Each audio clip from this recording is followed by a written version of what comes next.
Okay, hello and welcome to Convention of States pre-show. My name is Ron Zarnecki. I am the organizer of the convention, and it's actually sponsored by the North Royalton Republican Club, and we hope to have more things like that, in which we brought all of the conservative groups in Cuyahoga County with the diversity between religious, economic, environment, and constitutional. In fact, today, part of this pre-show, which is running before the actual convention, I brought Mr. Mike Mowry, who is the director of the Convention of States movement across the United States, happening right now in Ohio. In Ohio, right? You're the director of Ohio, but this is a nationwide event, and Mike Mowry is actually working the entire state of Ohio, so we're lucky to have him here talking to us. And at the actual show, which will be happening Saturday, March 23rd, 2019, we'll be seeing Bill Gross.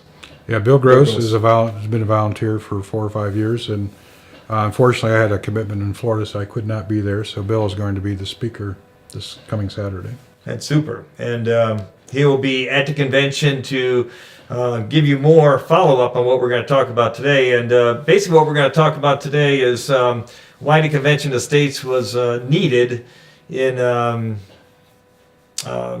times that we're going through right now.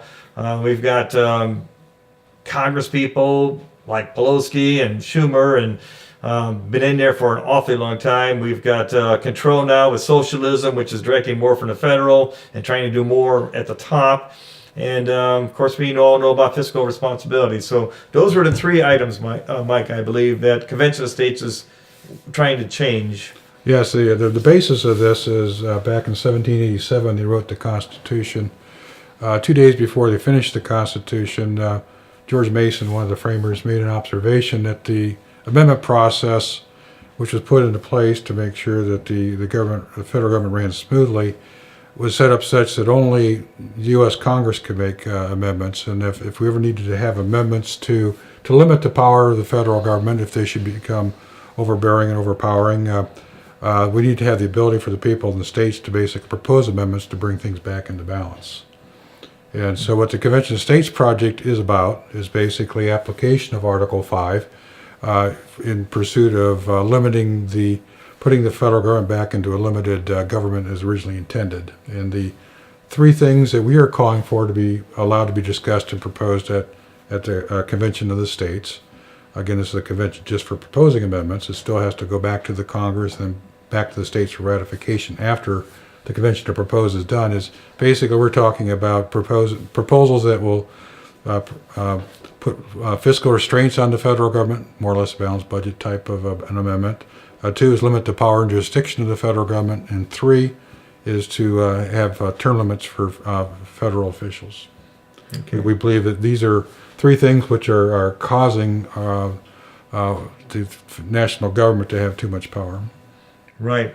And this is something that the viewers watching today can actually get involved with. It's not just activists out there working with the legislators trying to get them on board, but our citizens in Ohio can actually take part and try to influence our elected officials to think about Convention of States. Is that true? Yes, it is. The Convention of States project is rather unique to most Article 5 organizations in that we are 100% about having a grassroots representation, basically to have asking our state legislators to call for this convention and to propose these amendments that will limit the power of the federal government.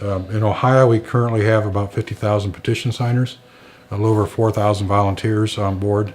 So the only way this is going to happen is if more people get involved and we educate more people about the original intent of the Constitution to limit the federal government's power. And that's happened across the United States. We've had a couple states come on board just recently, because it's not just Ohio that needs to, but we're at what number right now? We just in the last month we passed 2 more, so we're now at 14 states have basically passed resolutions to tell Congress to call the resolution. We need 34, which is what the Constitution says, is we need to have 2/3 of the states ask for a specific convention to discuss specific things. Right. There actually been 400 state resolutions in the past, but never have they had 34 at the same time about the same set of topics. Right. And the people are worried about basically what thing? When I hear about it on Facebook and talk, it seems like that runaway myth in the sense that they're going to be just lobbying a lot of constitutional changes, changing our Bill of Rights, taking away rights that we were given. What's going to happen with that? That's virtually impossible to happen because despite what the only thing they can do at this convention that we're talking about is to propose amendments. And once the amendments are proposed, they go back to Congress, they come back to states, and we need to have, in order for proposed amendment to become an amendment, we have to have ratification by 3/4 of the states, which basically means both chambers of 38 states have to agree to a proposed amendment for it to become an amendment and be ratified. So it only takes 13 states to stop anything from happening. So I don't think you're going to see anything come out of this that's far to the right, far to the left, because that ratification requirement's a very high bar. And there's also additional safeguards built into it that the 34 states we need to have for the Convention States project are specifically writing safeguards into their resolutions. For instance, the state of Ohio basically says that if the convention discusses anything that touches on the Bill of Rights, the Ohio delegation is coming home and it's void ab initio, which basically means just like that. Right. Basically, it's void back to the beginning. So, if you're having 34 states write resolutions that are so restrictive, and it only takes 13 to stop something from happening, I don't see how this is a dangerous process. Right, and we were talking about that earlier that it's something that hasn't been done in the United States with the people. It has not. The history of proposed amendments is the U.S. Congress has proposed over 11,000 amendments. They've actually only had 33 come to the states, and only 27 have been ratified. As I think, like I said earlier, 400 states have written resolutions, but never to the 34 for the same convention. Right, and these are constitutional amendments that our Congress people are actually proposing on their own. It's just that we, the people, would have a chance to pick some that we like. Yes, the reason we need to do this is because we think the amendments that we need to have will never be proposed by the national government, because the national judiciary, the national legislature, the national executive branch enjoy having more power than they're supposed to have. Right, they want that financial power, and that's what we're trying, fiscal responsibility. They want term limits that will allow them to be in term for a very long time, and they don't want limited government and state level. They want as much on the federal level so they can make the decisions and spread things around and accomplish the little projects at the federal level. It's pretty hard to have state control and then get across things that you would like done across the United States, like green energy or renewables. If every state's got their own say-so and power, what they want is that federal power. They can just mandate and get it, like Obamacare, just mandate it and get it done and be done with it. Well, the problem is we need fiscal restraints, because currently the national government is borrowing $1 trillion every year, regardless of whether it's a Republican-controlled government or a Democratic-controlled government. So they're basically borrowing $1 trillion every year from our grandchildren to basically bribe us into doing things we wouldn't necessarily do unless we had to do it to achieve this funding. And the more they borrow, the more interest that we have to pay. It's not staying here locally. Well, no, currently the interest on the national debt is approaching the cost of our military. And eventually, with the current trend, it's going, particularly if we get an increase in interest rates, it's just going to be the destruction of the country eventually. Yeah, it's only so much money, and a lot of it's coming from the middle class. We know that Amazon didn't pay any taxes, I believe. And loopholes, yes. Yeah, a lot of loopholes and things, and so it's going to come out of the middle class, and it's time to make sure that it's not that they're not going to spend money, but they're going to spend money on the important things, and try to get state governments. If it's important to the individual states, then the states will pay for it, and not on the federal level. Is that the idea? Well, the idea is when they wrote the Constitution, they defined certain enumerated powers for the national government. And they basically left the powers for other things to the states and to the people. And right. The thought was that if the people in the state want something to happen, they can make it happen. If they don't want it to happen, it won't happen. And what's happened is over 100 years, successive Supreme Court decisions have expanded enumerated powers to innumerable powers, and that's the problem. Is the only way you can counter a bad Supreme Court judgment is to change the court so they can overrule themselves, which they very rarely do, or for the people to come back with an amendment basically saying this is what the Constitution means, this is what we want it to say. So the things that the federal government should be spending are on things like our military and national defense, and maybe satellites up in space for our communications, and things that we can't do on a state-to-state level. That's exactly right. Basically, it was intended for the states to do for the states what they could do for themselves, and the national government powers were supposed to be limited to those that only they could do, such as treaties and international relations and that type of thing. Like taking care of, earlier Lake Erie. It's about 5 states that border Lake Erie, and there's no reason why California has to be spending money to pay for fresh water in Lake Erie, especially when they're not getting that water. Exactly right. In fact, they had a interstate convention of 60, 70 years ago out west, where basically 5 or 6 states got together and they decided how to divvy out the water from the Colorado River. So states have regional concerns they can take care of as states, not necessarily be dictated to by the federal government.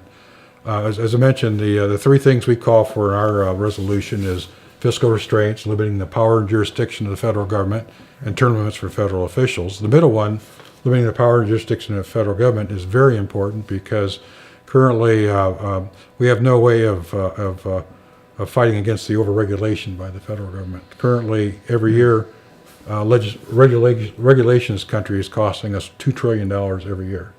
Well, isn't regulation good? I mean, well, now we don't have enough of it with the container ships coming in, or some regulation is good, but the problem is the national legislature has turned over making these regulatory rules over to the bureaucrats. Like 7 out of every 8 regulation is written by a bureaucrat, not by an elected official. So there's no way for there to be any accountability for the federal official. They basically said our hands are tied because the regulation is written by these bureaucrats.